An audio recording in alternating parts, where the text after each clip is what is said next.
हाय, आप सभी लोगों को मेरा नमस्कार।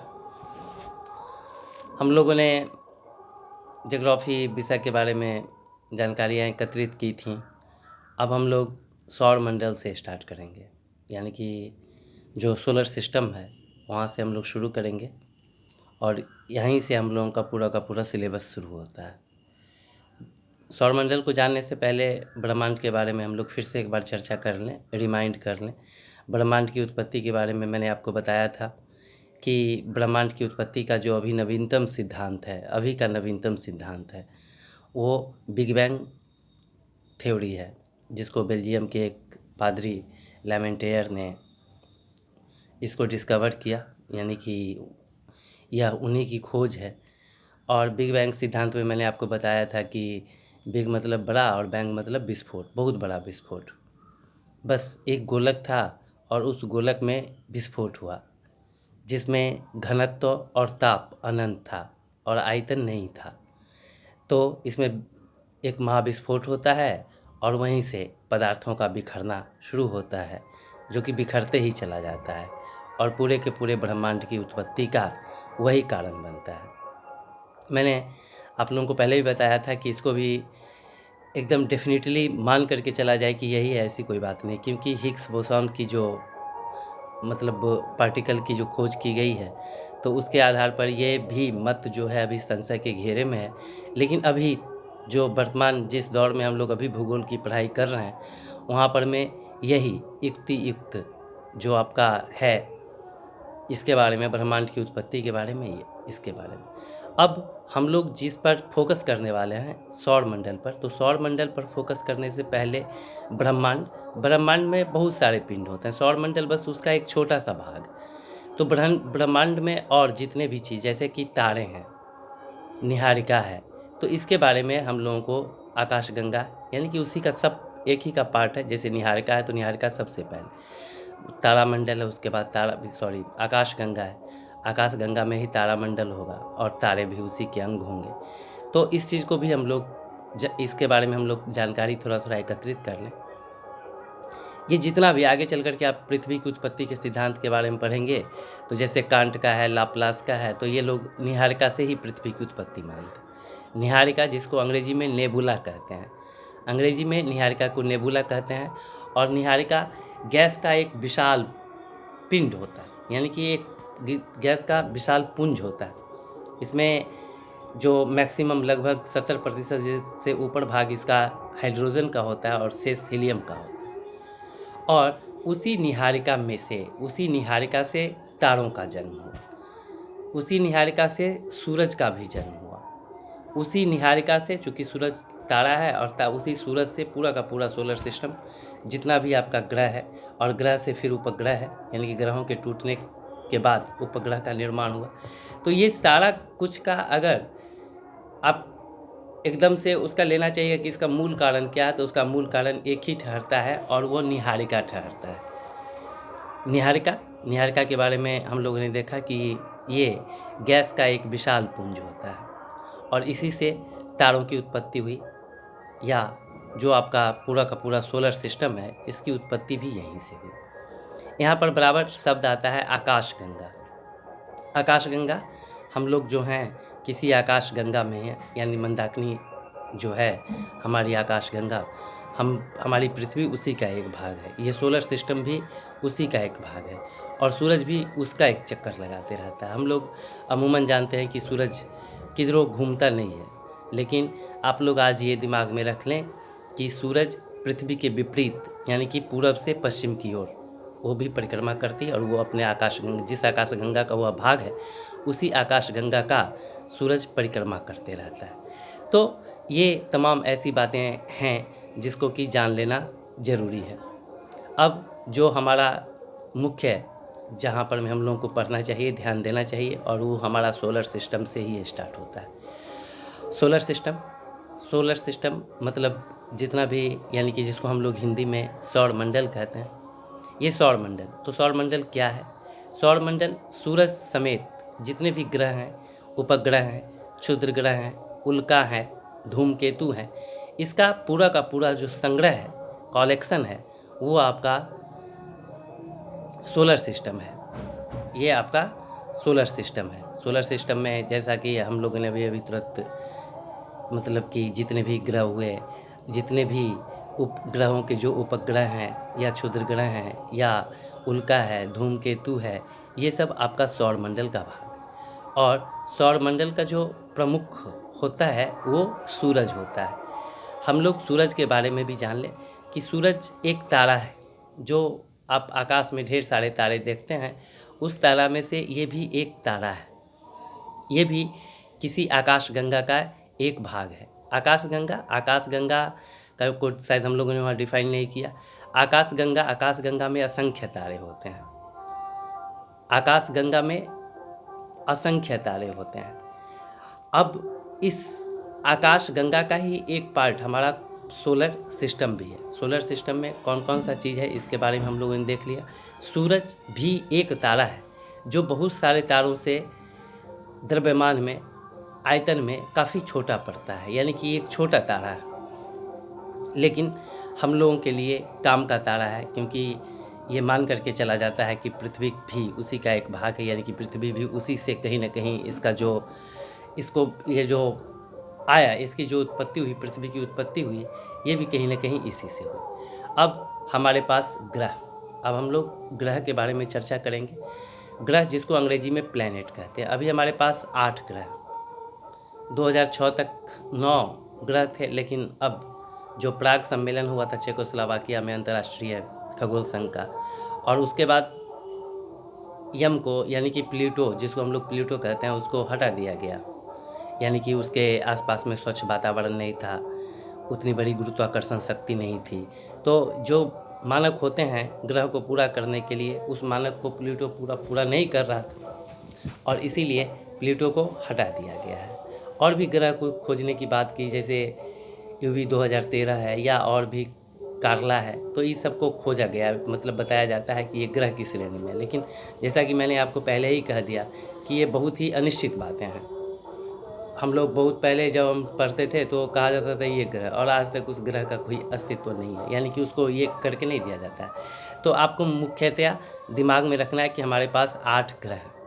8 ग्रह हैं, जो कि 8 ग्रह आप ऊपर से शुरू कीजिए। जैसे कि सूरज है, आप जैसे कि सोलर सिस्टम को देखिएगा तो सूरज को दिखाएगा एक जगह पर, और उसके बाद सारे को वहाँ से मतलब वहाँ से उसकी दूरी के अनुसार आपको दिखाया जाता है। 2 चीज़ के अनुसार हम लोग ग्रहों का अध्ययन करते हैं मुख्यतः, एक ग्रह के अनुसार, एक दूरी के अनुसार, सूर्य से दूरी के अनुसार, और दूसरा उसके आकार या घनत्व के आधार पर। अभी हम लोग इसको, उसकी जो दूरी है, सूर्य से जो ग्रहों की दूरी है, इसके आधार पर हम लोग इसको देखने का प्रयास करेंगे। सूर्य से दूरी के हिसाब से सबसे जो पहला ग्रह है वो बुध है, बुध के बाद शुक्र है, शुक्र के बाद पृथ्वी है, पृथ्वी के बाद मंगल है, मंगल के बाद बृहस्पति है, बृहस्पति के बाद शनि है, शनि के बाद अरुण है, और अरुण के बाद वरुण है। ये निश्चित रूप से ध्यान में रखेंगे। हम बोर्ड का भी इंतज़ाम नहीं कर पाए हैं, बहुत जल्दी अब बोर्ड का इंतज़ाम अब हो जाएगा, हम उसके प्रोसेस में आ गए हैं। ज्योग्राफी तो बिना बोर्ड का नहीं होने वाला है, क्योंकि आगे अक्षांश, देशांतर, ये सब जब हम लोग पढ़ेंगे तो बोर्ड की आवश्यकता पड़ेगी। लेकिन फिर भी आई होप दैट कि आप लोग अगर इस चीज़ को गंभीरता से देख रहे हैं तो कहीं कोई दिक्कत नहीं है।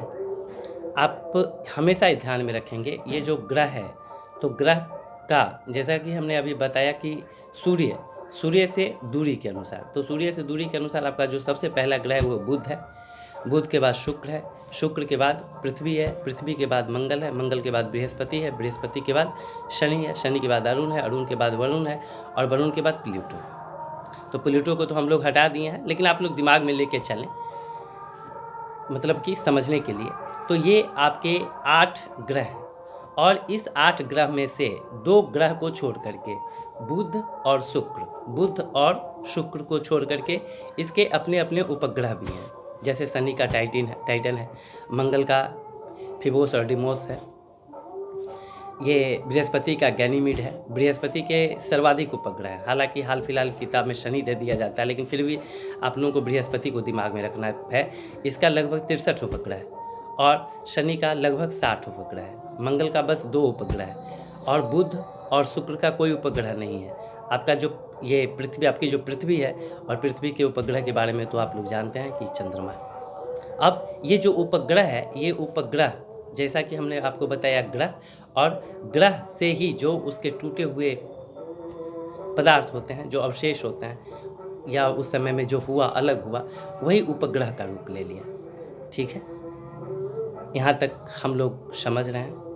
हमने आपको सबसे पहले बताया कि आपको दूरी के हिसाब से आप देखेंगे। जितना भी ग्रह है, जैसे पृथ्वी सूर्य का चक्कर लगाती है, उसी तरीके से जितने भी तमाम जो ग्रह हैं वो सूर्य के ही चक्कर लगाते हैं। ग्रहों के पास में अपना कोई प्रकाश नहीं है, ये सूर्य के प्रकाश से ही प्रकाशित होते हैं, सूर्य के ही प्रकाश से ये प्रकाशित होते हैं। तो हम लोगों ने अभी यहाँ तक मोटा मोटी ग्रह, उपग्रह, इन सारी चीज़ों को देखा। अब जो कुछ और शब्दावली आएंगे, जो आकाशीय पिंड आएंगे, उसके बारे में भी हम लोग चर्चा कर लें, जो सौर मंडल का ही भाग, जैसे क्षुद्र ग्रह है, या धूमकेतु है, या उल्का है। ये 3 चीज़ महत्वपूर्ण है और इसको हम लोग देख लें। क्षुद्र ग्रह जो होता है ये आकाशीय पिंड होता है, और ये भी गैस, यहाँ पर में हमेशा ध्यान रखें, कोई भी आकाशीय पिंड है वो गैस से निर्मित है, धूल कण से निर्मित है, और पत्थर यानी कि जो चट्टानें होते हैं उससे ये निर्मित होती हैं। तो बहुत सारा है जो सिर्फ गैस से निर्मित होता है, और बहुत में चट्टानी जो तत्व होते हैं उसका समावेश होता है। तो यहाँ पर में क्षुद्र ग्रह है, और क्षुद्र ग्रह जो है ये भी ग्रह का ही पार्ट है, ग्रह से ही टूटा हुआ है, और ये भी सूर्य की परिक्रमा करते हैं। और ये मंगल और बृहस्पति, हमेशा याद रखिएगा, क्षुद्र ग्रह को ही अवांतर ग्रह भी कहा जाता है, और क्षुद्र ग्रह को अंग्रेजी में एस्टेरॉइड कहा जाता है। तो कन्फ्यूजन में नहीं आना है, क्योंकि आपको बराबर मतलब एक ही शब्द का इस्तेमाल किया जाएगा। इस 3 में से किसी का भी अगर इस्तेमाल किया जाता है तो आप लोग फटाक से समझ जाएंगे कि हम लोगों को क्षुद्र ग्रह के बारे में पूछा जाए। और ये जो क्षुद्र ग्रह है ये मंगल और बृहस्पति की कक्षा में ये पूरा का पूरा अपना चक्कर लगाते रहते हैं, ये क्षुद्र ग्रह। इसके बाद है आपका कॉमेट, या पुच्छल तारा, या धूमकेतु कहें, पुच्छल तारा कहें, या फिर कॉमेट कहें, तीनों का अभिप्राय एक है। इसका नाम ही है पुच्छल तारा। इसमें पूंछ जैसी संरचना होती है, लेकिन इसमें पूंछ जैसा कुछ होता नहीं है, जैसा कि भूगोलविद्ता बताते हैं। यहाँ पर में पूंछ कैसे बनता है हम बताते हैं। ये भी जो आपका गैस होता है, धूल कण होता है, या पत्थर के छोटे छोटे टुकड़े होते हैं, उसी से ये निर्मित होते हैं। और ये अनियमित कक्षा में ये भी सूर्य की परिक्रमा करते हैं, लेकिन इरेगुलर ये परिक्रमा करते हैं। और जब परिक्रमा करते करते लाखों करोड़ों वर्ष के बाद जब सूर्य के अत्यधिक नज़दीक आते हैं, तो वो जो होता है वो पिघलने लगता है, यानी कि जो गैस होता है वो पिघलने लगता है, और पिघल करके उसका विस्तार होने लगता है, जो कि लाखों किलोमीटर से लेकर करोड़ों किलोमीटर तक में एक जो रस्सी के जैसा आकार होता है, सांप के जैसा आकार होता है, उसका आकार ले लेता है। और उस पर जब सूरज की रोशनी पड़ती है तब वो चमकने लगता है, और हम लोग जब उसको अपनी आँख से देखते हैं तो वो पूंछ के समान नज़र आता है, और इसको हम लोग पुच्छल तारा के नाम से जानते हैं। पुच्छल तारा में आप लोग बराबर नाम सुने हुएगा हैली का। ये 76 वर्ष के बाद, यानी कि 76 वर्ष के बाद ये दिखाई पड़ता है। और भी पुच्छल तारे हैं, तो यहाँ पर में आप पुच्छल तारा, उल्का, ये भी आकाशीय पिंड हैं, ये भी आपके गैस, धूल कण, इन सारी चीज़ों से इसका निर्माण होता है, और ये भी चक्कर लगाते रहता है। लेकिन ये पृथ्वी की गुरुत्वाकर्षण शक्ति, यानी कि जब इसका कमज़ोर होने लगता है, इसका घनत्व, द्रव्यमान, ये सब जब घटने लगता है, तो धीरे धीरे ये नीचे की तरफ आता है, और गुरुत्वाकर्षण शक्ति के कारण आपका पृथ्वी के पास आते जाता है। बहुत सारी जो उल्काएँ होती हैं वो पृथ्वी पर नहीं गिरती हैं, लगभग नहीं गिरती हैं, लेकिन कुछ ऐसी होती हैं जो वहाँ पर में पूरा का पूरा अगर नहीं जल पाता है, वायुमंडल से ऊपर में अगर नहीं जल पाता है, तो वो धरती के किसी भाग पर गिरता है, और इसी को हम लोग उल्का के नाम से जानते हैं, जिसको अंग्रेजी में मीटियर्स कहते हैं। मीटियर्स अंग्रेजी का भी हमेशा ज्योग्राफी है, तो ध्यान में रखेंगे, शब्द को ज़रूर ध्यान में रखेंगे। और ये जो उल्का होता है, ये हमारे पृथ्वी पर, यानी पृथ्वी का अध्ययन करने के लिए बहुत ही महत्वपूर्ण होता है, क्योंकि हमने बताया जो चट्टानी चीज़ बच जाता है, और ये माना जाता है कि पृथ्वी की संरचना और उल्का की संरचना एक जैसी होती है। तो हम लोगों ने यहाँ तक में, यानी कि अभी तक में हम लोगों का जो मुख्य उद्देश्य है वो है चीज़ों को ठीक से समझ लेना एक बार। ब्रह्मांड की उत्पत्ति के बारे में मैंने पहले ही डिस्कस कर दिया था, लेकिन ब्रह्मांड के बारे में अभी भी हमने डिस्कस किया और हमेशा ध्यान में रखेंगे। बिग बैंग थ्योरी को आप लोग ज़रूर ध्यान में रखेंगे। इसके प्रतिपादक जॉर्ज लेमेंडेयर थे, जो बेल्जियम के पादरी थे। एक बड़ा विस्फोट होता है और उसके बाद जो पदार्थ होते हैं वो बिखरते चले जाते हैं। प्रारंभ में तापमान कभी काफ़ी अधिक होता है, फिर उसमें कमी आती है और धीरे धीरे उस तरीके से फिर जो घटना है ये 13.7 अरब वर्ष पूर्व, लगभग 14 अरब वर्ष पूर्व की बात है। और इसके बाद तारे लगभग आज से 5.5 अरब वर्ष बाद, यानी कि जब बिग बैंग थ्योरी हुआ, जब ब्रह्मांड की उत्पत्ति हुई, इसके लगभग 8 अरब वर्ष 9 अरब वर्ष के बाद जाकर के तारों का, तो इतने समय में तो निश्चित रूप से ये सारी चीज़ें जो आज हम लोग देख रहे हैं ये 1-2 दिन का हिस्सा नहीं। एक मानव का जो जीवन काल है अभी बहुत अच्छा अगर आदमी है, खाता पीता स्वास्थ्य पर ध्यान देता हुआ आदमी है, तो भी वो 80 साल आते आते टिक जाता है। तो यहाँ पर मैं टाइम को फैक्टर बना के ज़रूर देखेंगे। टाइम को हमेशा आप दिमाग में रखेंगे, बहुत मज़ा आएगा और लगेगा कि वाकई जीवन क्या है। मतलब समझना उस चीज़ को, हम लोग भी किताब के अनुसार उसको पढ़ लेते हैं, समझ लेते हैं, लेकिन है दिमाग में आपके भी काफ़ी प्रश्न आएगा। तो ब्रह्मांड की उत्पत्ति ब्रह्मांड की उत्पत्ति के और भी हैं, जैसे कि समयावस्था सिद्धांत है, जिसको हम लोग स्टेडी स्टेट कॉन्सेप्ट कहते हैं। हॉयल का ये प्रतिपादन किया हुआ नियम है। उनका कहना है कि नहीं, सब दिन से एक ही जैसा रह गया, तो उस चीज़ को तो अब माना नहीं जा सकता है। डॉक्टर संडेज का दोलन का सिद्धांत है, उनका मानना था कि इसमें विस्तार और संकुचन, मतलब विस्तार भी होता है और संकुचन भी होता है।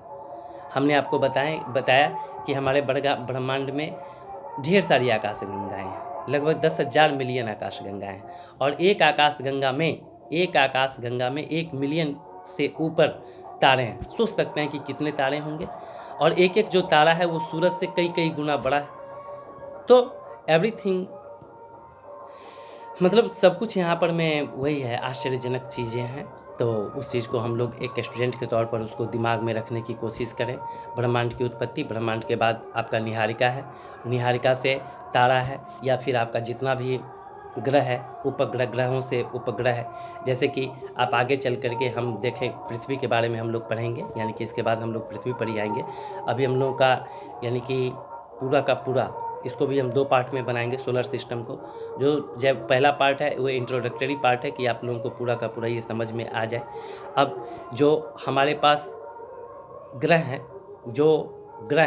इस ग्रह में ग्रह को 2 चीज़ में बांटा जाता है, एक टेरेस्ट्रियल और दूसरा जोवियन, अर्थात एक पार्थिव ग्रह और दूसरा बृहस्पति ग्रह। यहाँ पर में पार्थिव ग्रह यानी कि जो पृथ्वी के जैसे हैं, यानी कि जिसकी संरचना कहीं न कहीं चट्टानी रूप की है, मूलतया, उसको हम लोग पार्थिव ग्रह कहते हैं। और पार्थिव ग्रह में आपका पृथ्वी खुद है, मंगल है, बुध है, शनि कह दिए, मंगल है, बुध है, शुक्र है, ये सब आपका पार्थिव ग्रह में है। ये पार्थिव ग्रह में। और जोवियन ग्रह में, यानी कि इस चारों को छोड़ करके, पृथ्वी समेत मंगल, बुध और शुक्र को छोड़ करके जितने भी ग्रह हैं, ये जोवियन ग्रह, बृहस्पति ग्रह हैं। यानी कि इनकी जो संरचना है ये मूलतया गैसों से, यानी कि ये यहाँ पर में गैसों की प्रधानता ज़्यादा है। इसके पीछे भी कारण है, पार्थिव ग्रह होने के और जोवियन ग्रह में ये कारण है कि जो सौर पवन यानी सूरज का जब निर्माण हुआ, तो वहाँ पर में प्रचंड वेग से हवाएं चला करती थी, जिसको हम लोग सौर पवन के नाम से जानते हैं। और क्योंकि पृथ्वी, सूर्य और बुध, हमने बताया कि ये सब क्रमशः नज़दीक हैं। सबसे पहले शुक्र है, उसके बाद बुध है और उसके बाद पृथ्वी है। तो ये चीज़ें वहाँ से यहाँ तक आती हैं, यानी कि मतलब कि नज़दीक हैं। तो सौर पवन जो चला तो वो गैसों को उठा करके ऊपर की तरफ ले गया, और जो भारी चीज़ें थीं, जैसे लोहा था, निकल था या और चीज़ें थीं, वो यहीं पर में रह गई और धीरे धीरे गर्भ में चली जाती रहीं। इसीलिए ये यहाँ पर में आगे चल करके आप देखेंगे, यहाँ पर में हाइड्रोजन, हीलियम काफ़ी मात्रा में था, लेकिन आगे चल करके हाइड्रोजन और हीलियम भी ऊपर चला जाता है, और यहाँ पर में रहने लायक जो वायुमंडल की होता है वो उसका निर्माण होते चला जाता है। और जोवियन ग्रह यानी कि वहाँ पर में पूरा का पूरा आपका गैसों की प्रधानता है, इसको हम लोग जोवियन ग्रह कहते हैं, जिसमें बृहस्पति है, शनि है, मंगल है, ये सारी बातें हैं। तो आज के वीडियो में इतना ही, फिर वीडियो लंबा हो जाएगा और इसका जो रेस्ट पार्ट बचेगा, जो भी बातें हम फिर देखेंगे, हम अपने वीडियो खुद देखेंगे कौन कौन सी चीज़ें छूटी हैं, तो हम फिर उसको क्लियर करेंगे। तब तक के लिए इतना ही, धन्यवाद।